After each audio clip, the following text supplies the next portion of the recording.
So, hello everyone, and welcome to tonight's speaker sessions here at the Birthplace of Country Music Museum. My name's Tony Doman. I'm the curatorial assistant, so I will be hosting and running tech tonight. Tonight's speaker session, we have a really great program with Damean Mathews, all about Appalachian folklore, so I am so excited about this. If you don't know much about Appalachian folklore, you're going to learn a lot about it tonight. Damean is just the perfect person to tell you more about that topic. Please consider giving a donation to the Birthplace of Country Music Museum after tonight's program, either in the jar on the chair over there, or via our online donation link if you are tuning in via the live stream. I'll put that in the chat here in just a few minutes, or via our website at birthplaceofcountrymusic.org. The museum offers a lot of free and low-cost programming to make things accessible to our community, so thank you so much for coming out and supporting this, and just please consider giving a donation so we can continue to bring these great programs to you for free. And before we get started to going into our conversation and our discussion tonight with Damean Mathews about Appalachian folklore, let me tell you a little bit more about him. So Damean Mathews is an author and educator from Tazewell, Virginia, and from an early age, he preferred to be in the company of books more than anyone else, taking books with him wherever he went. The only thing that matched his love for the written word was his fascination with the paranormal. Ghosts, vampires, werewolves, and monsters make up much of Damean's life. And I do want to interject in your bio and say we're still in the midst of spooky season here in the region, so it's just now getting cold. So this is still a very fitting topic. I know October just happened. But when Damean first began writing, he would toy around with rewriting some of his favorite stories or coming up with ideas for sequels to tales where none existed. In his junior year of high school, Damean got a story idea that absolutely demanded to be written. He said, I had no idea how to write something in my own head, how it could be so powerful. It was in that exact moment that I knew I had to write. Damean is incredibly proud of his Appalachian culture and loves to explore the region his ancestors lived in. He often emphasizes elements of that culture within his writing and makes it a mission to seek out as much mountain lore and legends as he possibly can, both for personal enjoyment and for work with his own writing. He independently published his first collection, Tales of the Mysterious and the Macabre, Stories from the Appalachian Foothills, in 2019, his Appalachian werewolf novel, Moonlight, in 2020, the Appalachian vampire novel, Maverick, in 2021, and several more recently than that. You can find that all out on the table. He's got some of the books here with him tonight. And Damean is an educator, and he continues to write to this day. So we're so excited to have Damean here tonight to talk about this really exciting topic. So would you please welcome Damean Mathews? Thank you, Tony. Really, really happy and excited to be here. Let me get my technology moving here. So, let me go here. As Tony said, I am an Appalachian native. I grew up in Tazewell, Virginia. I lived in Tazewell till about 2011. Then I went to Wise, Virginia, which, if you're familiar with Wise, it has just as much fun folklore as Tazewell does. I've lived in Abingdon, and now I'm in Russell County, so I am immersing myself consistently with folklore, literature, monsters, and fun things like that. And one thing that I always come back to is the fact that we are such a culture of storytelling. That's kind of what really made us who we are. And if you get down to, Irwin, Tennessee, Johnson City, they have the Storytelling Festival. They have the center down there. They have all of that just kind of right in pocket. And to play off of something Tony said a moment ago, it is still spooky season. I'm actually trying to encourage some local artists to get back to the Christmas tradition of ghost telling around the fireplace, ghost storytelling, rather. The novel Turn of the Screw was based on that habit, that cultural phenom of just telling ghost stories around the fireplace on Christmas Eve, trying to scare your family and friends because, what's more fun than that? So one of the reasons, like I said, that folklore and Appalachia is so close to my heart is because we are a melting pot of cultures. We have the Genealogy Center over here at Bristol Public Library that you guys can check out if you're not familiar with your own family heritage. I have delved into mine and I've found everything from Welsh roots to Scotch Irish, German, English, and all of those things, all of those cultures come from storytelling. And they still matter, in those cultures as well. But as this area was being settled, one of the ways that, well, for lack of a better way to put it, one of the ways we kept from killing each other was by finding some ways that we related. And one of the best ways we related was through storytelling. We found very often that other cultures included stories similar to our own. I'm going to go ahead and jump into my monster habit here and look at things like Bigfoot, the skunk ape.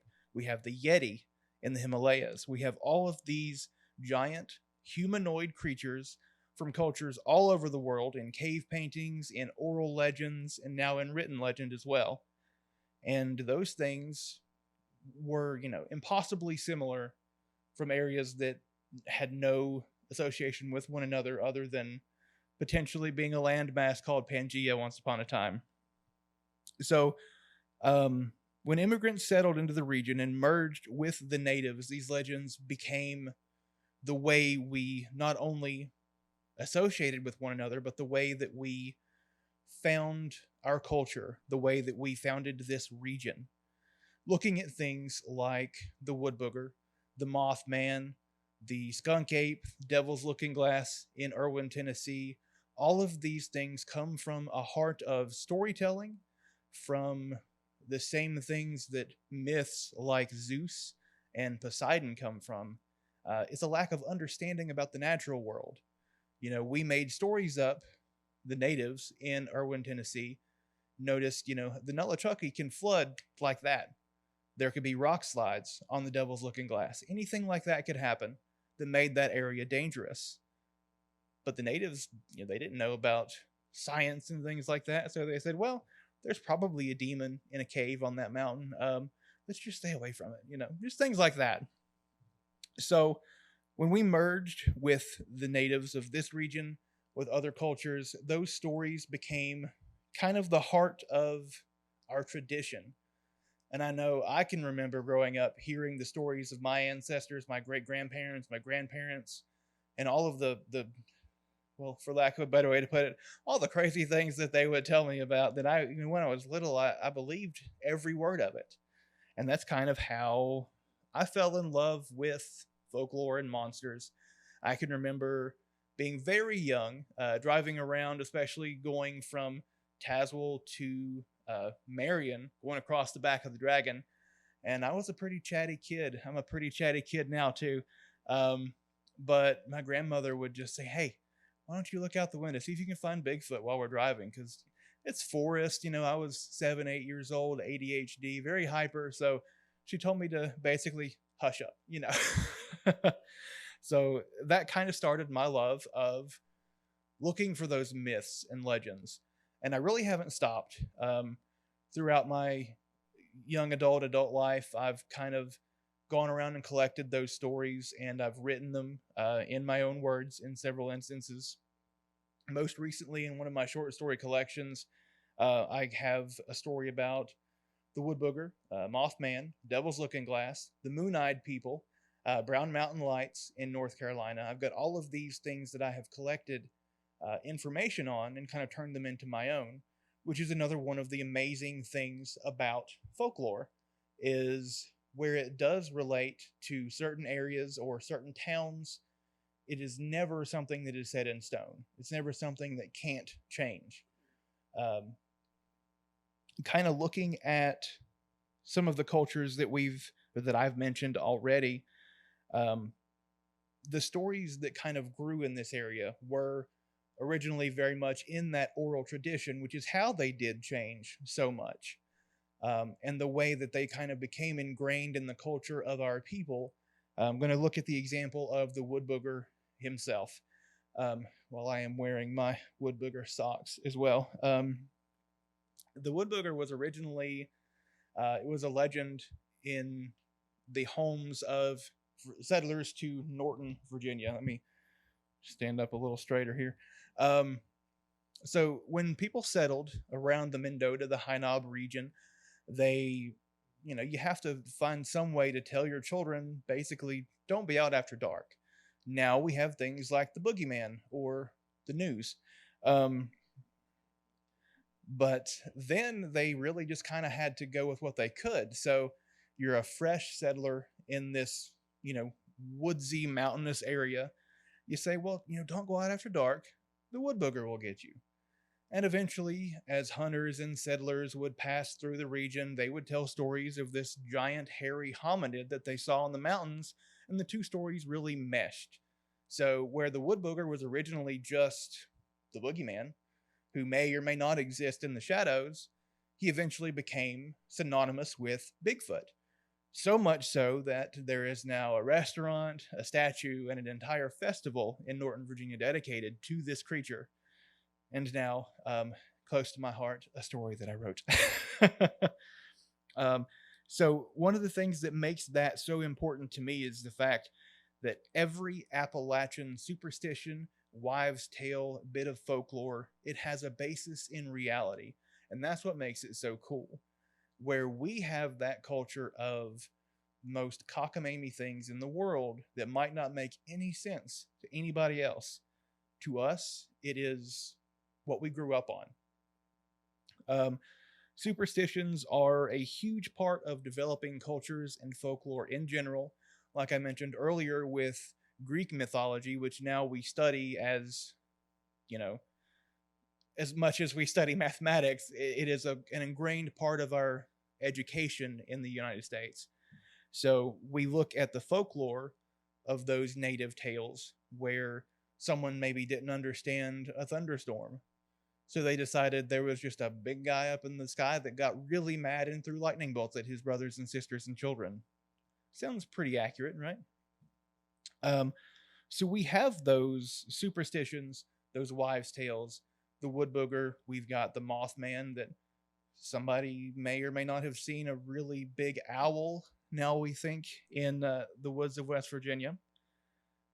But one of the cool things that comes back to the real side of it is where wives' tales come in for me. My page just jumped all over the place. Sorry about that. So from this region alone, we do have tons of superstitions and wives' tales that are very interrelated. Last week, actually, is very time-fitting. I got to bed, and I had just laid down, had the lights turned off, and I heard a screech owl outside my window.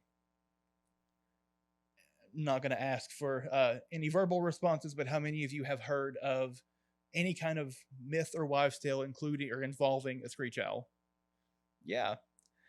So the legend, as I heard it, was if you hear a screech owl after you get to bed at night, you have to tie a knot in the bedclothes or somebody you know will die.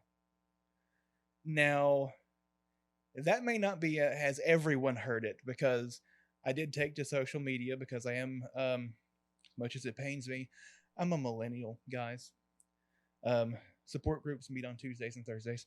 But I did take to social media to ask how many people have heard similar rumors and stories and wives' tales. The people that had heard it exactly as I heard it were members of my own family, so make that what you will. But a lot of people have heard similar legends, similar wives' tales. One, most importantly, just in general, if a bird flies in your house, it's bad luck. And, we've got to look at the origin of those stories and say, well, why? Because once upon a time, somebody who probably didn't have screens on their windows or a screen door on their house had a bird fly in, and, maybe that bird made a mess. Maybe that bird flew into somebody's head.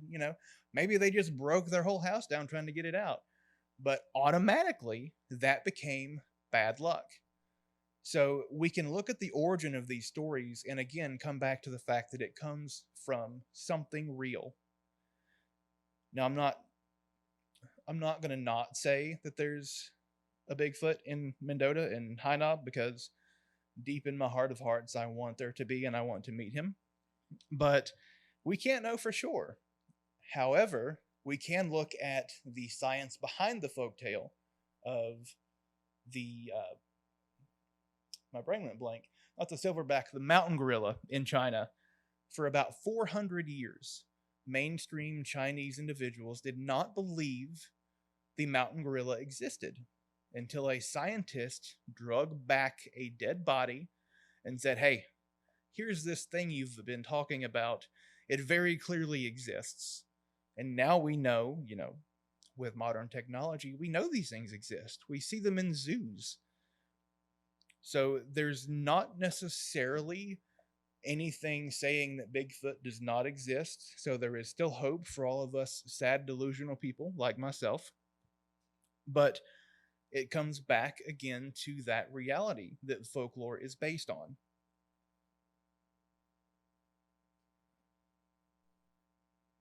So the reason that these bits of wives' tales and elements of reality relating to our folklore is important is because it does give us another reason to connect.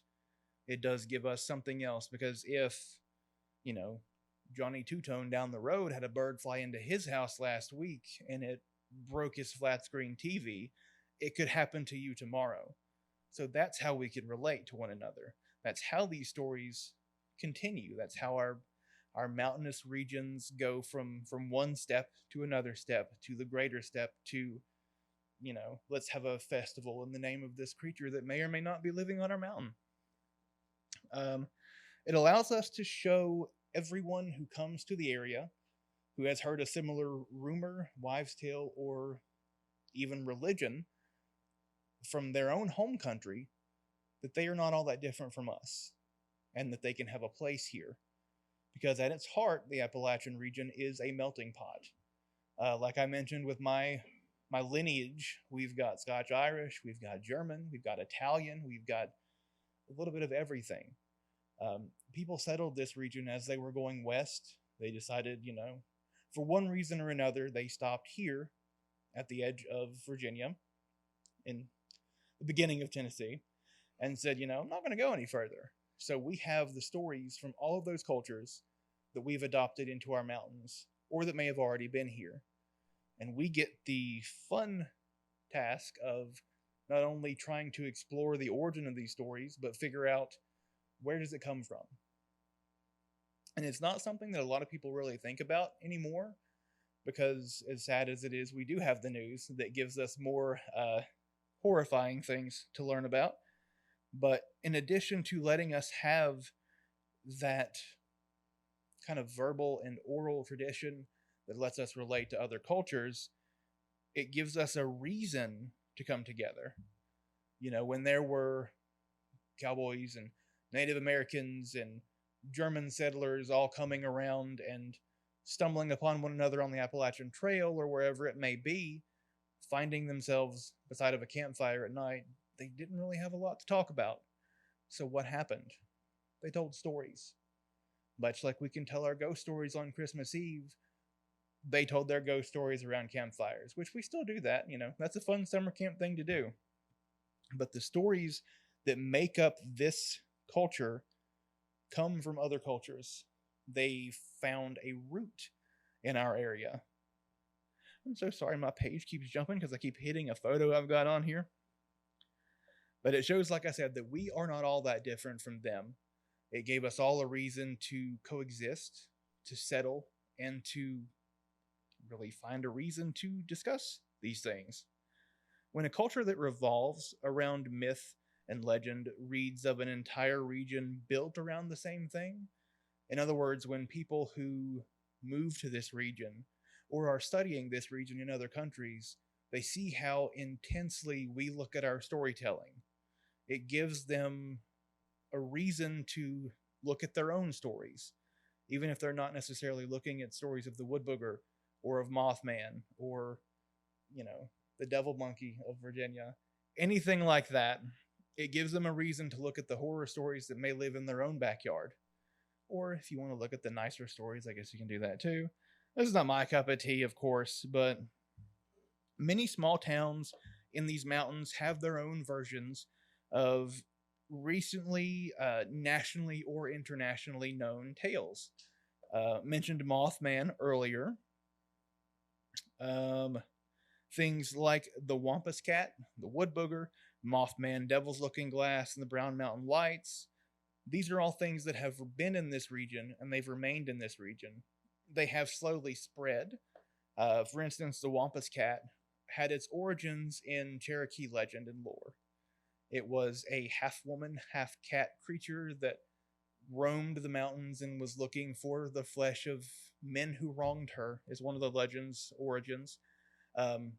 Generally speaking, it was based on the sound a mountain lion makes when it's screeching in the night. Because if you've ever heard one, it's going to make you want to go back inside. It's not necessarily a pleasant sound. So these legends have remained and grown with the culture and its people throughout history. These stories change from telling to telling, which is why the element of storytelling is so important. Because if we can trace it from my great-grandmother to your great-grandmother to her great-grandmother, we can see how each family, each teller, each person puts their own twist on it. We can see what is important within that person's mind as they tell the story, and what is important in the region it's being told. Like I said, each town has their own ghost story. One of the stories from my hometown of Tazewell that I actually had not heard until I got into high school is about a cave named Higginbotham's Cave, otherwise known as Devil's Slide Cave. And the story that goes along with that tale is that it was just a cave in Thompson Valley. I believe it was at the foot of Knob Mountain, if you're familiar with that. And there was a cave that not many animals could go around and come back. A lot of cattle went missing. There were strange lights, strange noises, and generally nobody wanted to be around it. So a group of spelunkers came through the region. I believe this was in the late 70s, according to the legend that I heard. They took with them a few days of supplies, went down into the mountain, into the cave, and they had almost exhausted all of their supplies when they came to a sudden drop-off. They had enough rope to lower themselves down. I forget how many hundreds or thousands of feet this supposedly was. But they got to the end of their rope, and they could see the end of the cavern. And what they saw was a set of large iron doors, behind which they could hear screaming and smell sulfur, so they assumed this must be a doorway to hell. That legend is something that, well, now it's not really something you can explore because it is on privately owned land. Isn't that one of the horrible things about everybody buying up all this land? Where are we supposed to find our monsters at now? But it comes back to the related series of... I keep feeling like I can't hear myself, so I don't know if you guys can hear me. It comes back to everything involving the devil. I've mentioned the Devil's Looking Glass. We have the Devil's Slide Cave. There's Devil's Backbone, Devil's Bathtub. Why does the devil get all of this stuff in these mountains that are supposed to be so related to God's love? Basically, it's because we don't understand it. When it was discovered, somebody didn't get what it was. The Devil's Bathtub, nobody really knew that the force of water over hundreds of thousands of years could dig a hole in the rock. So they said, well, devil dug that out and want to take a bath. There we go. It just put a sticker over that. We've got that in the bag. So everything that is related to the devil in this region is really a basis of things that we didn't understand. And rather than create a myth like Zeus or Poseidon, we said, devil did it. We're in the Bible Belt. If God didn't do it and we don't get it because we didn't do it, the devil had to do it, right? And that's one of the cool things, too, is seeing how religion interplays with this. So one of the legends that I want to talk about next is going to be in my next short story collection, which this is the cover. My wife designed this cover. It's a very raw cover. It doesn't have my title card on it yet. The title of my book is going to be Not Your Grandma's Bedtime Stories, Tales That Go Bump in the Night. So, how many of you have heard of a legend or a bit of folklore called a granny witch? Okay, yeah, we've got some granny witch here's all right in the crowd. So, granny witches, for those of you that don't know, were little women, typically your old grandmothers in the mountains, who knew herb lore. Granny Clampett, if we look back at TV, would have been a granny witch because she had her rheumatism medicine, she had her little jug. So a granny witch was somebody who had herb lore. They had knowledge of what roots and herbs and barks and berries you could eat, consume, drink, use as a poultice, whatever it might be. They knew what would cure what ails you, basically. It wasn't always the corn liquor. Sometimes you had to get a little more into the nature. So a granny witch is somebody who knew about that. And everybody in the region knew who she was. They knew what she was, but they, most of the time, wouldn't really call her a witch, because we already know what happened in Salem when that started. But a granny witch was somebody who had that knowledge of the mountains, in the mountains. And I'm relating my granny witch to a raven mocker. Have any of you heard of a raven mocker in Cherokee lore? Okay, no raven mockers. Good deal. So a raven mocker is a creature that, is what it said. It was very bird-like. It was originally a Cherokee medicine man. They were, the kind of person who wanted to go above and beyond for their people. They wanted to know the utmost root of knowledge. They wanted to consume everything they could in order to carry on their legacy.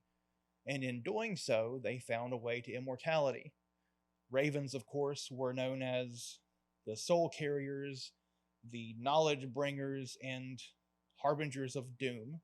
So in order to find the knowledge they needed for this, they had to get real close to the ravens. And the ravens taught them more than they needed to know.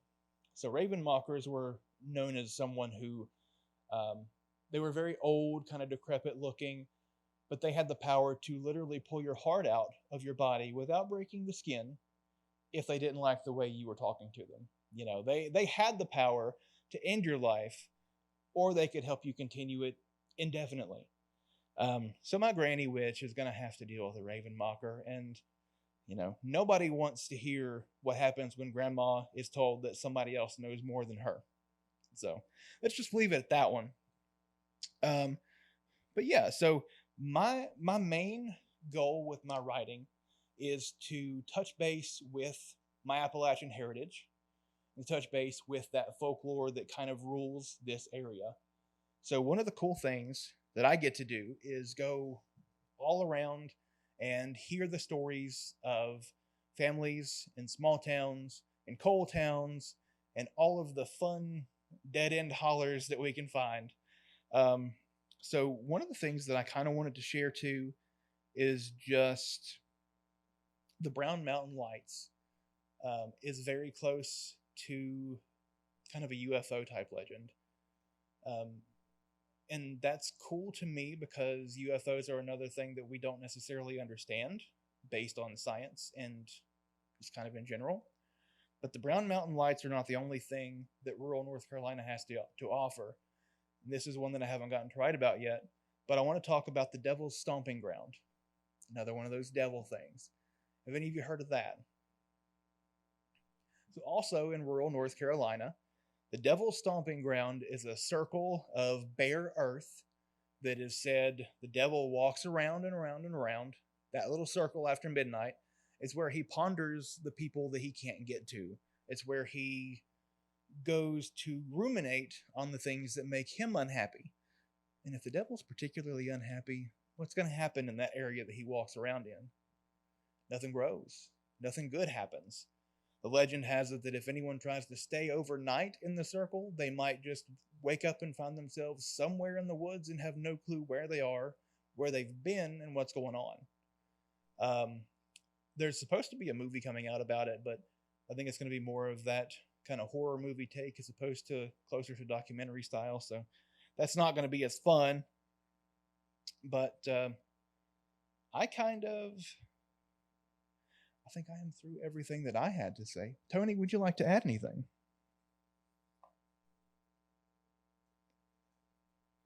Check, check. Hey, awesome stuff, Damean. Yeah. And so I thought we could also, as part of tonight's discussion, talk a little bit more about some of these stories. So, everything you're talking about, connecting Appalachian folklore through your writing, tell us more about how you often emphasize elements of Appalachian culture in your work. So, how does this come about, and how does folklore play a role in some of that? So, and tell us more about your short story collective and how you're tying that Appalachian folklore into what you're writing about. So basically, like, you're taking these stories and sort of almost reworking them or making them your own.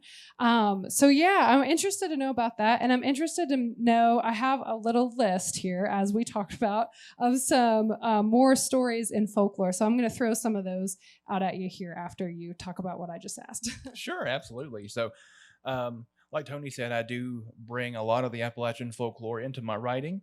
One of the ways I did this in my novel Moonlight was by looking at the legend of the Sin Eater. Have you ever heard of the Sin Eater? So, for those of you that don't know, a Sin Eater is someone who is tasked with consuming a meal off of the body of a dead or dying person. Excuse me. The public could not know who this person was. They would come into the house masked and covered completely from head to toe. So they would come into the home and eat some sort of food offering off of the chest of the dead and dying in order to absolve them of their sins. I connected this legend in the Great Smoky Mountains with werewolves. So basically, if any sin eater decided they had had enough of their tasked life and gave up the consummation of sins, they would turn into a werewolf. And that's kind of the premise of where my werewolves come from. So I looked at this legend that, tracing it back as far as I can, it has its origins in early Israel. So it's very, very old. And I can trace it, through this area. There are several mentions of it throughout culture. Early settlers to the region would know there's a sin eater in the area. There's actually a children's novel that took place, if memory serves, it's around Honaker. But it mentions a sin eater and a child having to deal with knowing what a sin eater was and why it was in the community. So I looked at those legends and kind of made it my own. And with my short story collection that I mentioned that has the Wood Booger Tales, the Devil's Looking Glass, and all of those, I kind of looked at the origin of the legend and kind of tried to trace it back as far as I could. And then I just imagined what it would be like for somebody to have an encounter with these creatures or these areas of superstitious belief. I've gotten some pretty good feedback so far, but one thing that I can definitely tell you is if you go to, especially Johnson City is where I've heard some very tall tales, and you tell someone, hey, I'm a writer of folklore and local myth and local horror, they've got more than enough to tell you. So yeah, do you want to throw some local legends at me and see what I can tell you? Yes, and I got another two questions to preface this before we get into that too. But so you're talking about how Appalachia is a melting pot of different cultures, and cultural diversity comes in the form of many unique stories, right? You have a bunch of people that are coming together, and then all those stories kind of get morphed and changed, and that's where sort of where myths and legends come from. So how is that process? I was hoping you could maybe expand upon that. How do these stories of all these different groups of people eventually become those myths and legends, like you were talking about a little bit ago, with the owl, flying into the house, and then eventually, owls are superstitious. That might mean be a bad omen. So could you tell us a little bit more about that? Like, how do stories become? How do they get dramatized or become what they are? Like, an owl being a superstition, absolutely, and turning into the Mothman, you can make that connection. So yeah, and a way that kind of happens goes back to my origin of the Wood Booger story in Norton. Whenever something happens and someone has to come up with a reason for why it happened, we've got to have our basis.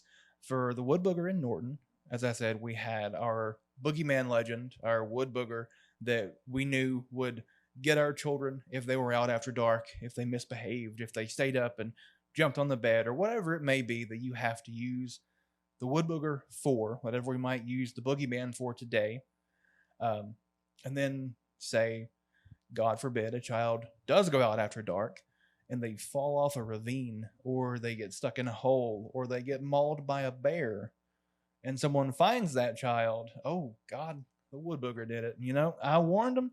I warned little Timmy, but now he's missing half his ear and 2 legs, and he can't get out of bed anymore, so he's not going to get that wood booger now.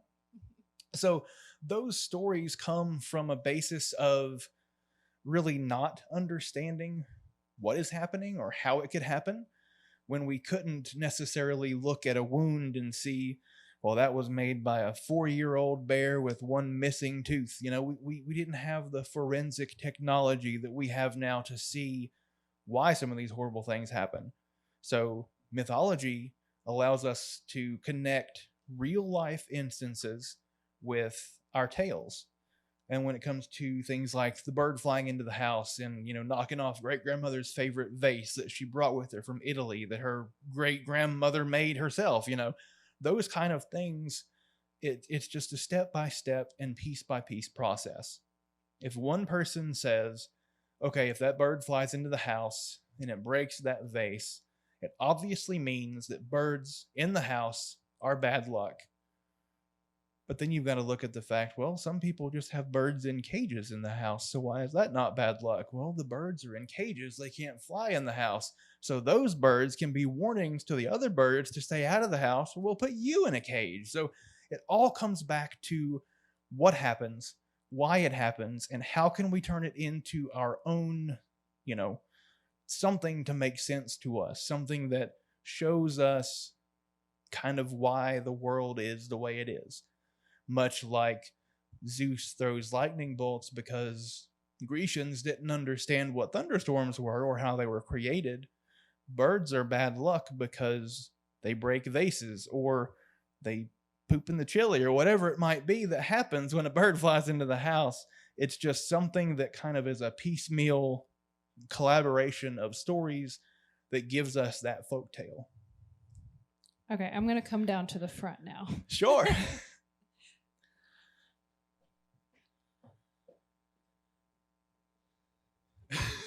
I'm going to come over here. Okay. Hey. Hey, Damean.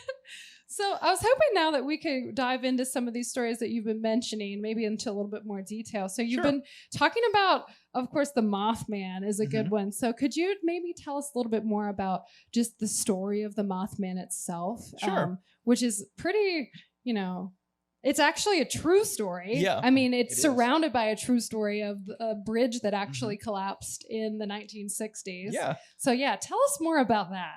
So the Mothman it originated in Point Pleasant, West Virginia, and it was around the TNT factory, which was an abandoned World War II, literally a dynamite storage facility.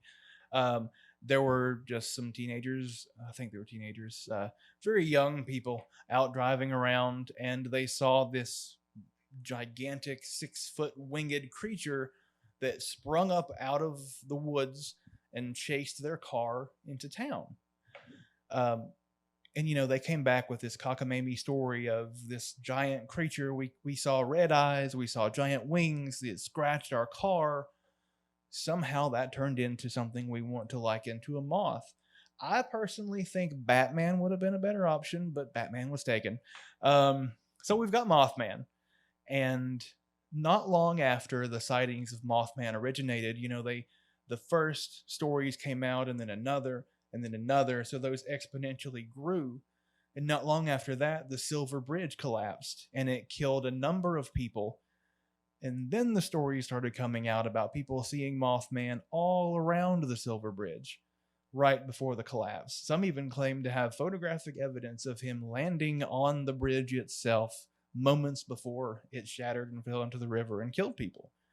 So the Mothman is now kind of similar to our wood booger. There is an entire festival that is dedicated to Mothman. There is a gigantic metal statue in the middle of Point Pleasant. they have capitalized on this creature in the most beautifully fantastic way. And for people like me, gigantic horror and crazy, creepy nerds, it's an awesome thing to go back and look at.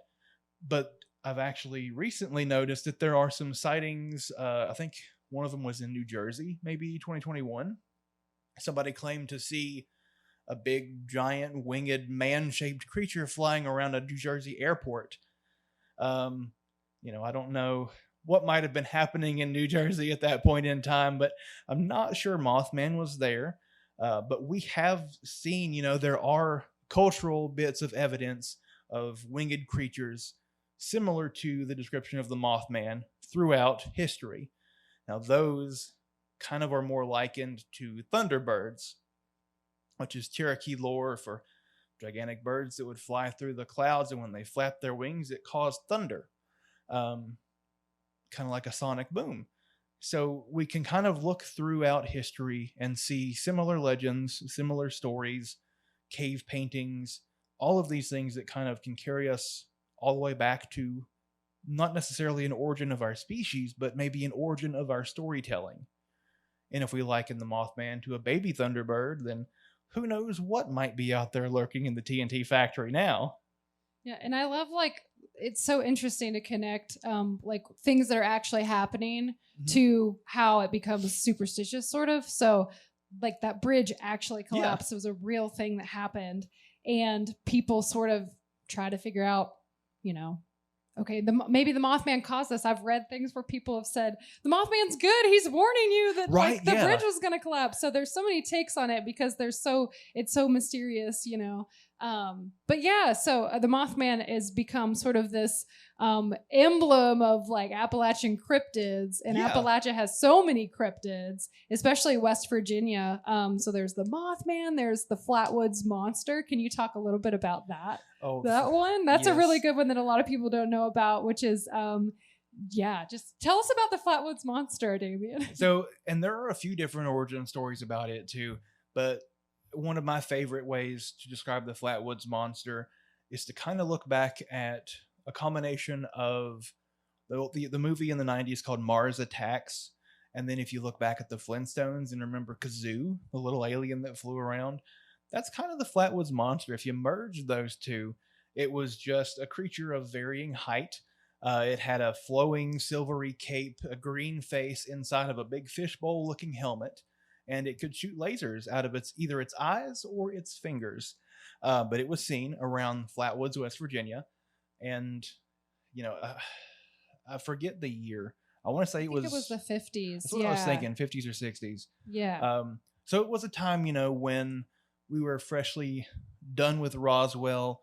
The world was looking at the possibility of aliens. We had gigantic conspiracy theories involving UFOs, and we had a lot of real ideas of what aliens might look like. And most of the time, it was either the giant robots from the War of the Worlds, thanks to H.G. Wells, or it was creatures wearing big fishbowl-looking helmets, because that's what NASA told us we needed to wear in space. So we just kind of made that connection. And the Flatwoods Monster, it terrorized a family, and it's actually... I'm mixing it up with another legend that's very similar. Yeah, I think the Flatwoods Monster, and I just know this because I talked to them one time for Mountain Song and Story here on Radio Bristol. So I'll help you with this one because I know sometimes they all kind of tie in together too.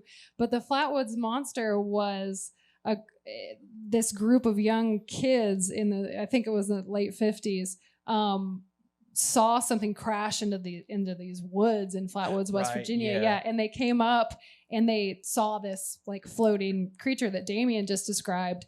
And one of the boys, he's a grown man now. He's an elderly gentleman who lives in Braxton County, West Virginia, and he's still living. This is something that someone really experienced, a thing that they actually saw.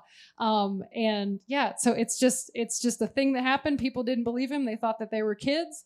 and they were just making up some story, and this gentleman stuck with his story for his whole life. I believe he's still living, and saw something in the woods. And I think that's really, this is where folklore kind of derives from, is seeing something, not being able to explain it, maybe trying to explain it in a way, and then it sort of just grows and becomes its own thing over time and changes. And then an artist's description of the Flatwoods Monster might be totally different from what he actually saw in the woods. So it's really interesting how it can just like change and morph over time, for sure. Yeah, and that's kind of have you heard of the Beast of Grafton? Oh my gosh, tell us more. So the Beast of Grafton. I haven't heard about that one. It's another West Virginia legend. And, growing up in Tazewell, I'm 30 minutes from the West Virginia border. I don't know what's going on up there. That Mountain Dew flows heavy up there, guys. But the Beast of Grafton is supposedly kind of like a big, gray, Incredible Hulk, but it had no head. It had no visible head. It was just a big, gigantic, muscular body. And supposedly it would terrorize people in the woods and on the outskirts of the town of Grafton, West Virginia. And we're talking like estimations of what people said the size would be. This thing would weigh like 800-900 pounds. Like, this thing was huge. And looking at modern art, there's a game called Fallout 76. I am that kind of video game nerd. It takes place in West Virginia, and it includes these legends. It has the Beast of Grafton. It has Flatwoods Monster. It has Mothman. It has the Snallygaster, which Snallygaster is a nasty creature. It's like this big, snotty alligator salamander combination with giant, long, knobbly legs, and it's funky. Even for me, that legend just kind of comes out of left field. So all of these things come from a place of somebody saw something they couldn't explain, and they kind of ran with it. But one that has come up recently that I think is pretty cool is the Fresno Nightwalkers. I don't know about that one either. Tell us about it. So the Fresno Nightwalkers is really, really silly. But it's these closed circuit TV cameras. I don't know if it was a home security video or what it was, but they picked up these blurs that looked like they were walking through a yard. And what it essentially looked like was two big legs, and you could see eyes inside of a head, and it was a group of them just walking across a yard. So now those things are kind of Fresno, California's claim to fame. They're the Fresno Nightwalkers, and they're in a lot of cryptid groups on social media. There are little plushy Fresno Nightwalkers you can order online, and it's just something that, and this is, from recent years. And these legends are still, they're waking up, they're coming around, they're being told and started and finished, I guess, in some cases, because not a lot of people know about the Snallygaster or the Beast of Grafton anymore, but I'm that kind of person. Yeah, and you've also mentioned a couple other stories, like the Brown Mountain Light. Yes. Tell us a little bit more about like the details on that story, because that's pretty close to home here. That's North Carolina, which is really close by. Yeah, I think it's Brown Mountain, North Carolina, and I want to say it's maybe around 2 hours drive from here. I'm fairly certain you can get on 421 and get to Brown Mountain. But it's just when I believe the season is from October to March is when they're more prevalent, but it's just lights that almost kind of look like ball lightning. They come up through the trees on Brown Mountain. You can see them on the overlooks. You can park along the highway. People will actually flock to the area to see these things. And it's literally just balls of light that'll come and they'll dance over the trees and they'll go back into the woods and pop up somewhere else. And there's not necessarily a set time or a set number of them or a set color. They're just kind of there. People have tried to explain them away as swamp gas, ball lightning, headlights reflecting off of things. And there was even a show called, it's not Fact or Fiction, Fact or Faked, that's what it was. It was called Fact or Faked. And they would look at paranormal and unexplainable videos that were posted online, and they actually went to Brown Mountain and they went into the woods, and two of the team members went into the woods and tried to recreate the lights while the other members tried to record. Nothing they did kind of made it seem like the same thing. But while they were there, they did actually capture the lights on film, and nobody that was in the woods saw what was happening, saw what could have caused it. It's just kind of an unexplainable thing.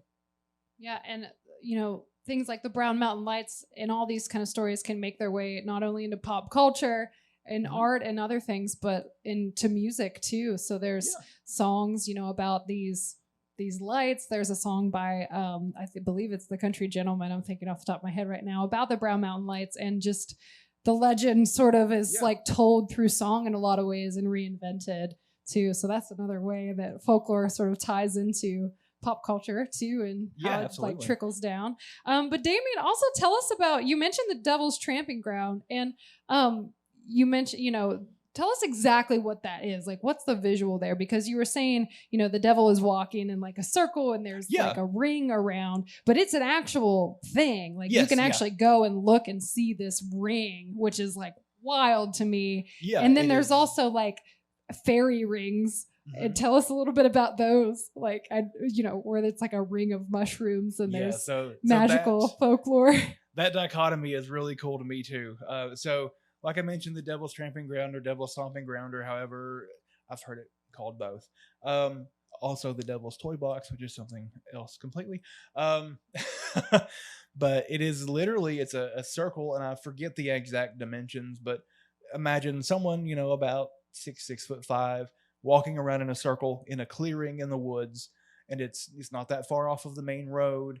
But it, again, you can go there, you can physically stand in this circle of bare earth. But you probably don't want to. True, yeah. But I mean, scientists have taken samples of this dirt. For all intents and purposes, it is healthy dirt. Things should grow there, but things don't grow there. And people have theorized, maybe it's like a methane vent underneath that's heating the earth just too much, or, anything that is happening that can be explained, but none of the explanations actually mean anything they mean something, but they don't actually explain what is happening. But it is, like I said, just a circle where it looks like someone has worn out the earth. Nothing. North Carolina. It is North Carolina. I don't remember the county. I don't think it's very far from Brown Mountain though. But it's nothing grows along the perimeter. Nothing grows on the inside of it. People say if you leave something in the center of the circle overnight, if you come back the next day, it'll be moved out of the circle.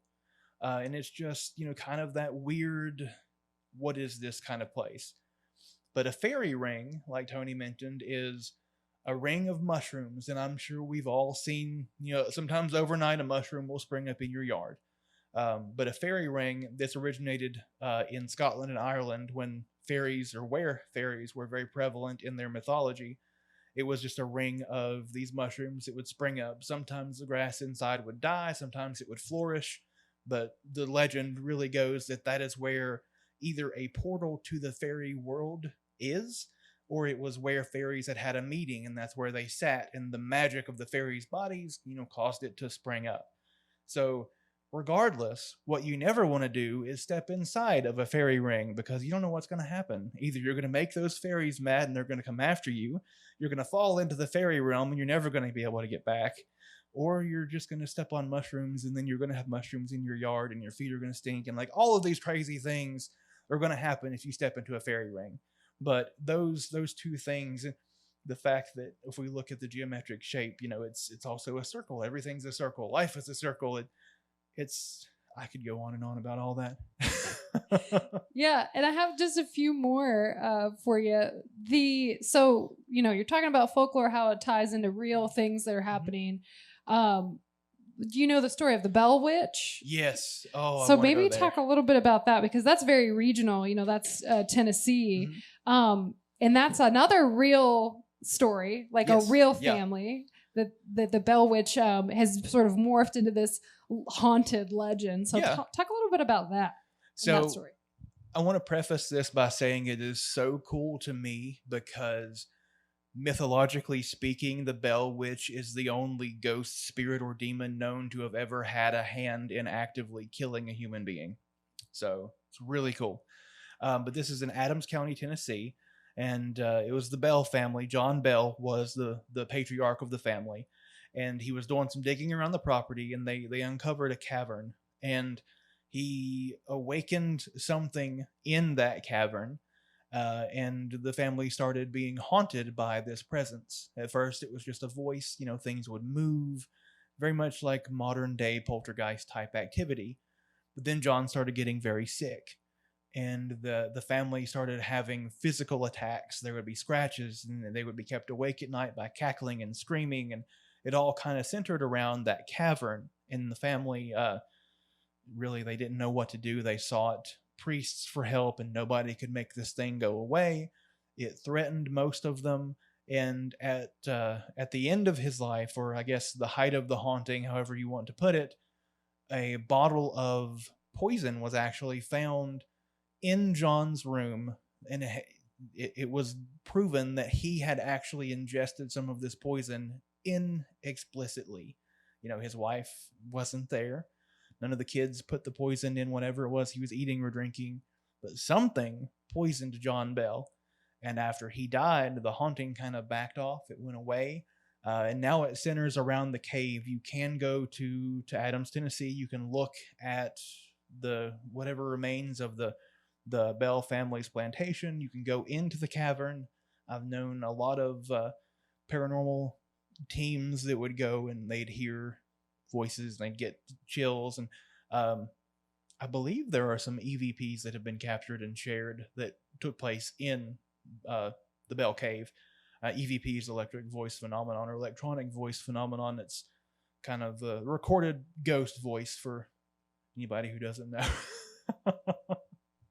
Yeah, and so just I guess to wrap things up here with a couple other sort of like cryptid folklore stories around the region. One question before I turn it over to the audience is, do you know or would like to share any other sort of regional folklore tales or stories with us tonight? And let me just read you the rest of this list, because I know we talked before this, and I know you might not know all these details and stories, but I want to just throw some of these out here. The Wolf Man, the Silver Giant, the Cherokee Death Cat, which I know nothing about, the Virginia Devil Monkey, and the Sensible Tunnel in Kingsport, which is just like a haunted place. Yes. So are any of those, I mean, those are all things that we'll all have to look up more so, but yeah. Do you know any of those stories that you could share with us? Okay, yeah. I thought so. So I did have to refresh myself on the Devil Monkey, but it actually took place in Saltville, Virginia. And it was this weird, creepy, monkey-wolf hybrid-looking creature that is said to attack people in their cars while they're driving around the Saltville region.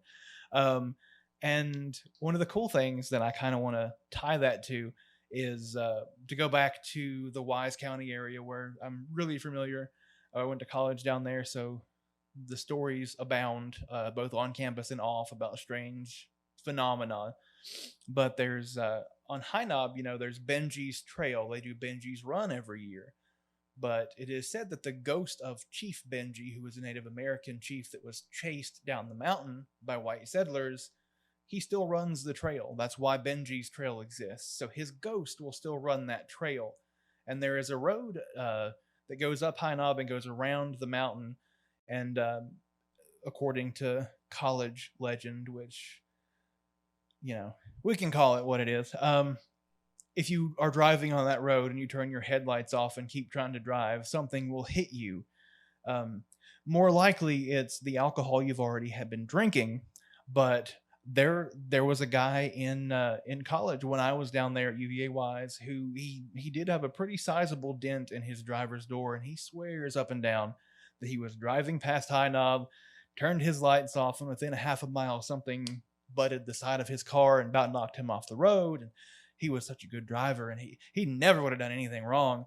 So those legends kind of do come with, I guess, a grain of salt. Anytime you hear a legend about a creature on the road, definitely look at what else might have been happening on the road. But I like those as well. And there was another one you mentioned. What else did you mention?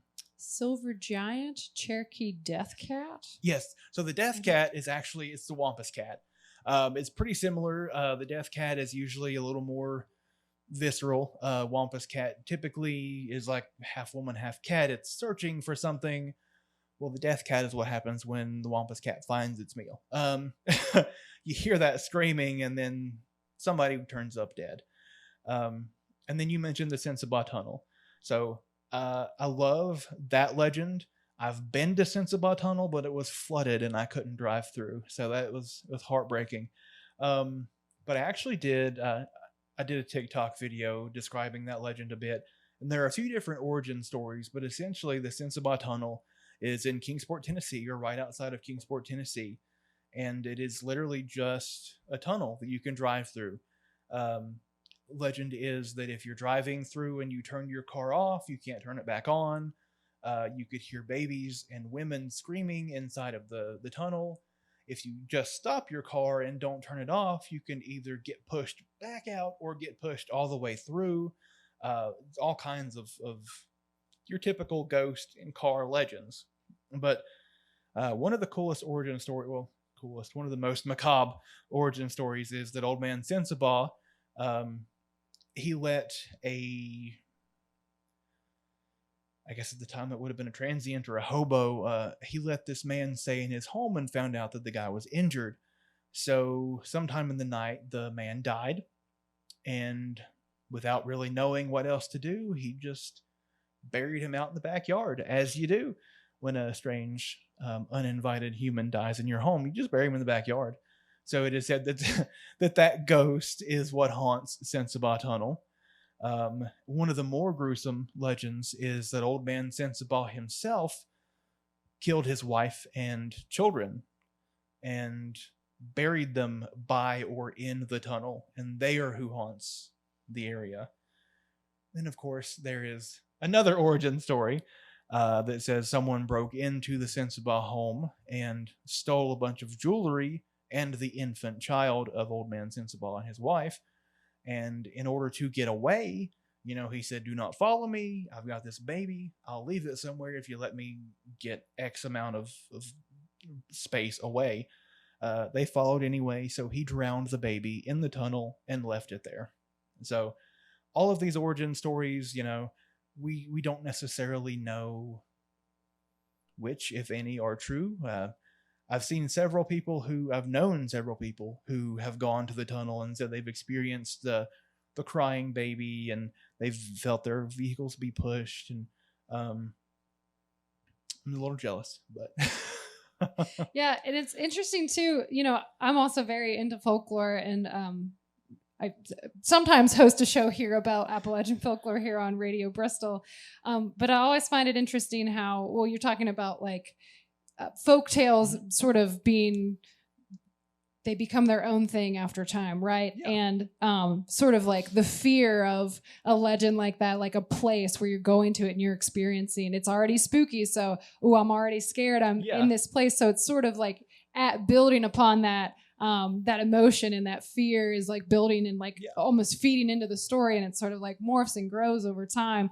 And something we talked about last month here on the speaker series here at the museum was about murder ballads, and how murder ballads were sort of cautionary tales for young women to be aware and to be weary of the dangers out there in the world. And I think folk tales and folklore follow that theme a lot of the times too, where they're hey, don't go into this tunnel. It's scary. Yeah. It's dark. It's dangerous. So here's some legends and a story around it that someone might tell their children or tell somebody. So just avoid that place. So folktales are really interesting in the sense that they can almost be cautionary tales as well, to like stay away from a place. And I did want to share too, Damean, now that you're talking about some of these stories, is folktales they have such a lasting tradition, a global tradition rather. The oldest fairy tale does anybody actually know in the audience what the oldest fairy tale actually is? It's Cinderella. Yes, David. Cinderella has stories in different versions all across globally. And I'm not just talking hundreds of years, I'm talking thousands of years. So a lot of these stories, like it's the same thing with music. over time they sort of change, and they changed based on who is in what place. So people bringing their traditions with them from everywhere that people came from in Appalachia and coming here to this region and having those stories change based on those experiences are very interesting. So yeah, I think folklore is it's a big topic, and we really appreciate you coming in tonight to share some of these interesting spooky stories with us, Damean. So thank you so much for being here. Yeah, thank you for having me. I've really had a good time. And I will open it up to any questions to anyone. And Renee, if you wouldn't mind maybe helping me walk around with the microphone so I can check the chat too to see if we have any questions there. When you were talking about the cautionary tale of the woody booger as something that was, I noticed that my daughter has instilled the woody booger in her son, my grandson. So it is a current creature out there keeping youngsters in line. That is a good thing. We all know what kind of trouble kids can get into, especially in the Norton and Wise County, Virginia region. Chief Benji will chase him too. If the wood booger can't get him, Chief Benji will. One way or the other, somebody's going to keep that child in line. Is the Sensabaugh Tunnel man-made or natural? It's man-made. Yeah, it is. It's not a railroad trestle, but it's just a tunnel that you drive through to get to that portion of the property. And what end of Kingsport is that in? You're hitting me where I'm not sure about. I'm not that well versed in Kingsport. If memory serves, when I was there, I feel like it was closer to the Lynn Garden area, so kind of closer to the Virginia state line. I'm from Kingsport. I can help you out. Okay, yes, please do. It's right off of Netherland Inn Road, near where the Rotherwood Mansion is, if you're familiar with Kingsport at all, off the Holston River. So you actually, if you're on Netherland Inn, you just turn down a side road and kind of follow it back, and it'll take you to Sensabaugh Tunnel. I was just going to say, so from Kingsport, I've been to Sensabaugh Tunnel quite a few times, but growing up as a kid, the origin story I always heard was that the husband went away to war, and when he came back, his wife was with child. Oh. And he was like, well, that obviously wasn't me. And then he murdered them both in the tunnel. That's okay. Well, see, now we've got Scandal coming in, so that's even better. yeah. That's just the one that was always like passed around on the playground. So I just thought I'd throw that out. And see, and that's part of one of the cool things about folklore. And to kind of touch base on what Tony was saying about how global folklore is, does anybody know kind of why we are afraid of the dark? Exactly. But what our parents always told us is there's nothing that's there in the dark that's not there in the light. But the reason, one of the many, many reasons we're afraid of the dark is because before electricity was invented, we farmed, we hunted, we did all these things that we required light for. So we would go to bed when the sun went down. We would wake up when the sun came up. But that's sometimes 12 hours a day. So a lot of people would have kind of a 1, 2, 3 a.m. energized session where you would go visit your sick relatives, or you would get up and kind of cook around the house or do whatever you had to do.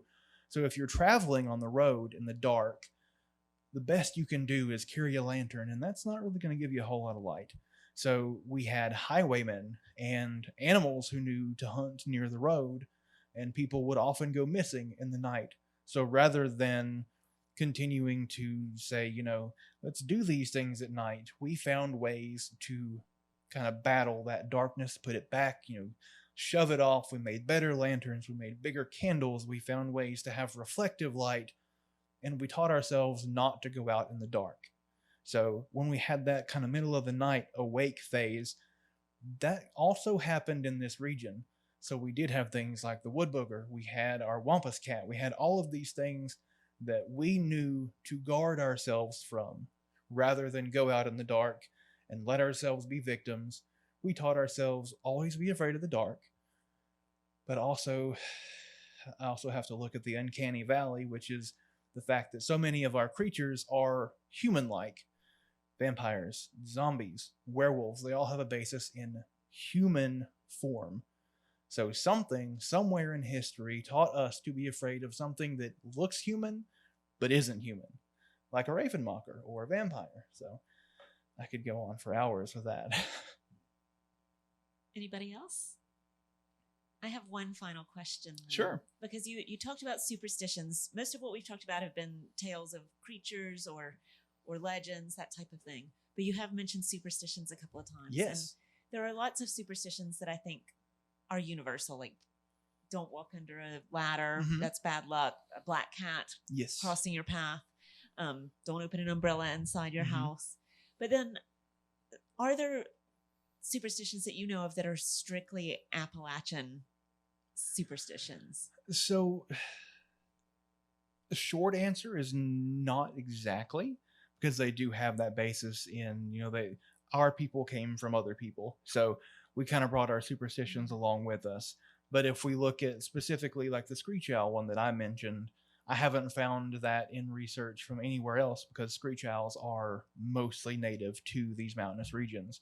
So if you're looking at kind of animal-based or geology-based superstitions, they can relate in some ways to others, but they will be kind of harmonized around that region. So yes and no.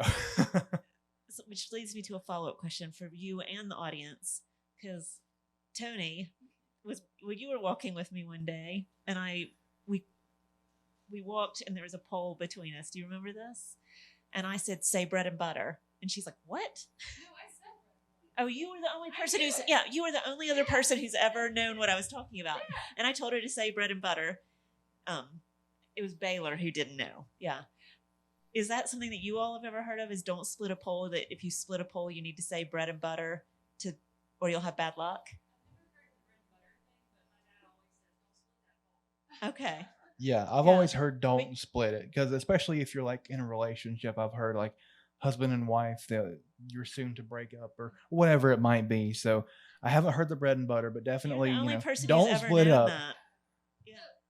I think the reason I know that is from the Looney Tunes and the tigers walking in the cage, and they would walk back